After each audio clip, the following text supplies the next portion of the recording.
The making of a monster. What kind of childhood creates a man like Jeffrey Epstein? The name Jeffrey Epstein has become synonymous with scandal, power, and one of the darkest criminal empires in modern history.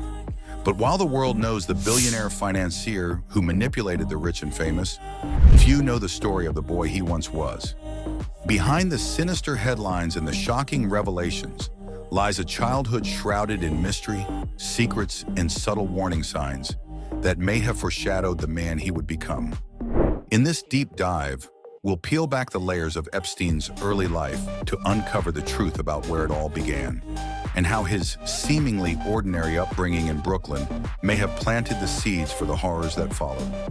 Stay tuned until the end, because the truth about Epstein's childhood might be even darker than you think. Brooklyn beginnings, a boy from nowhere. Jeffrey Edward Epstein was born on January 20th, 1953, in Brooklyn, New York, to parents Seymour and Pauline Epstein. His childhood was far from glamorous. The family lived in a modest apartment in the working-class neighborhood of Seagate, a gated community at the edge of Coney Island.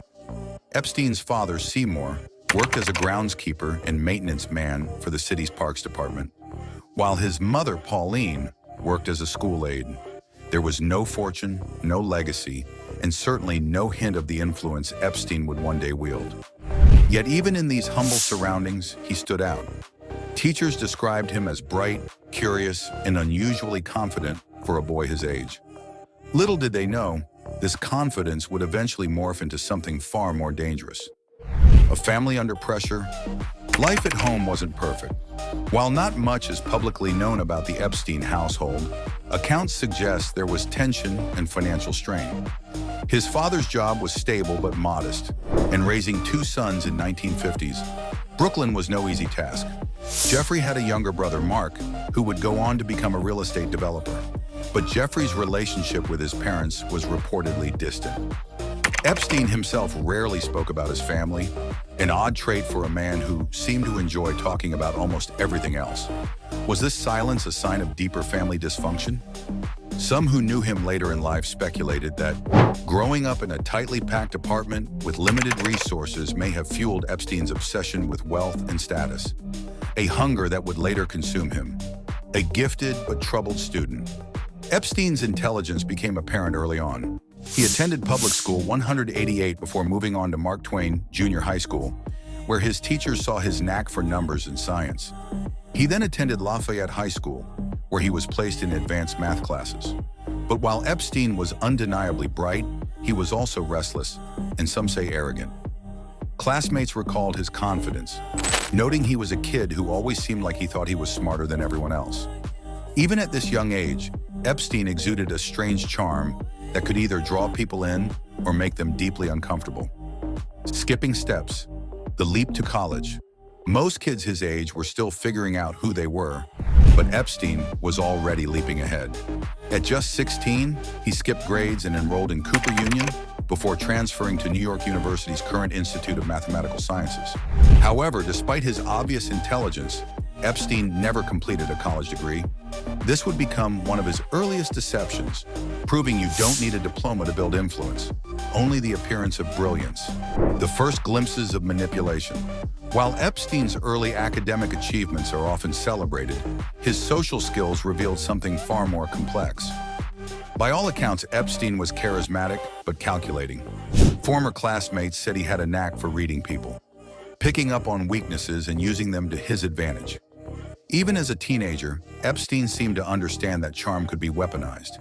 This wasn't just intelligence, it was manipulation in its earliest form.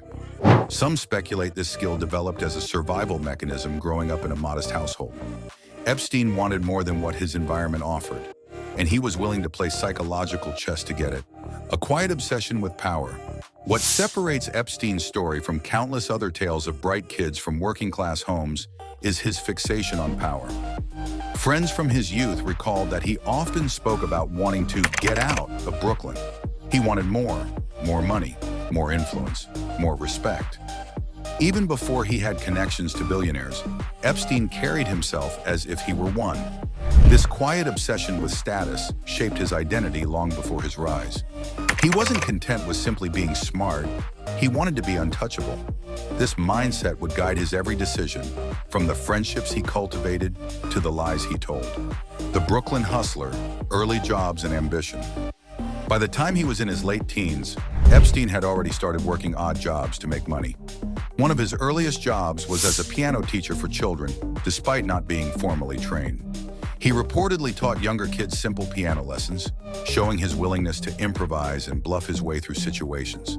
This fake-it-till-you-make-it mentality became his trademark.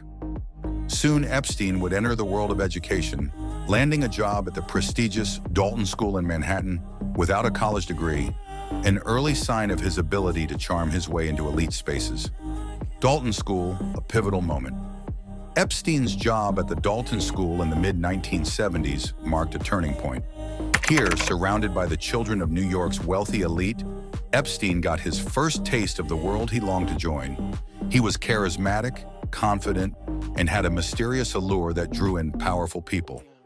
It was at Dalton that Epstein met Bear Stearns executive Alan Ace Greenberg, who would later give him his first big break in finance.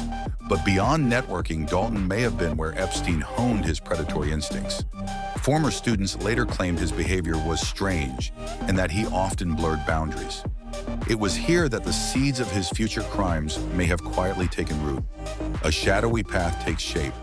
By his mid-20s, Epstein was already moving in elite circles, but his childhood experiences remained a silent force driving him. Growing up with modest means may have taught him how to navigate power structures without actually having power himself. He learned to mimic wealth, to talk like those in charge, and to cultivate an air of mystery.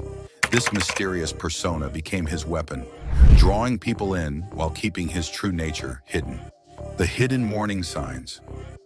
Looking back, it's chilling to see the warning signs in Epstein's early life. His intelligence, charisma, and ambition were undeniable, but so were his arrogance, manipulativeness, and discomforting charm. The boy who taught piano without training and secured teaching jobs without a degree would later run a criminal empire with the same brazen confidence. From boy to predator. Jeffrey Epstein's childhood story isn't one of extreme poverty or abuse, at least not in any way that has been publicly documented.